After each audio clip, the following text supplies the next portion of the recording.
কিভাবে Ayatollah Khamenei ইরানের সর্বোচ্চ নেতা হয়েছিলেন? আয়াতুল্লাহ খামেনি কে এবং কিভাবে তিনি ইরানের সর্বোচ্চ নেতা হয়েছিলেন? আজ আমরা ইরানের ক্ষমতার সর্বোচ্চ পদে তার উত্থানের গল্পটি তুলে ধরব। ইরানের আধুনিক রাজনৈতিক ব্যবস্থা 1979 সালে গঠিত হয়েছিল, যা শাহকে উৎখাত করে আয়াতুল্লাহ রুহুল্লাহ খামেনির নেতৃত্বে একটি ধর্মতত্ত্ব প্রতিষ্ঠা করেছিল। খামেনি ইরানের প্রথম সর্বোচ্চ নেতা হয়েছিলেন।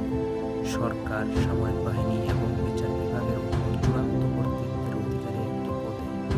1980-র দশকে আলী খামেনি একজন বিশিষ্ট ধর্মনেতা, বিপ্লবী ব্যক্তিত্ব এবং খামেনির মিত্রশ্রেণী 1981 সাল থেকে 1989 সাল পর্যন্ত ইরানের রাষ্ট্রপতি হিসাবে দায়িত্ব পালন করেছিলেন। বিপ্লবের প্রতি তার অনুগত্যের জন্য খামেনির খ্যাতি ছিল, কিন্তু তিনি সর্বোচ্চ পদমর্যাদার ধর্মগুরু ছিলেন না।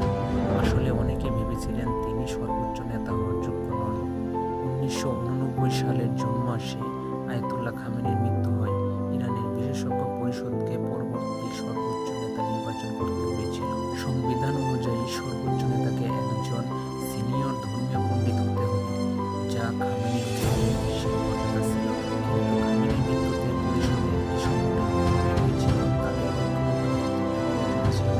সিনিয়র ধর্মগুরুরা পরিবর্তন করেছিলেন এবং ভেবেছিলেন যে ইস্তেহার তার জন্য আইন সাশ্রয় যথেষ্ট।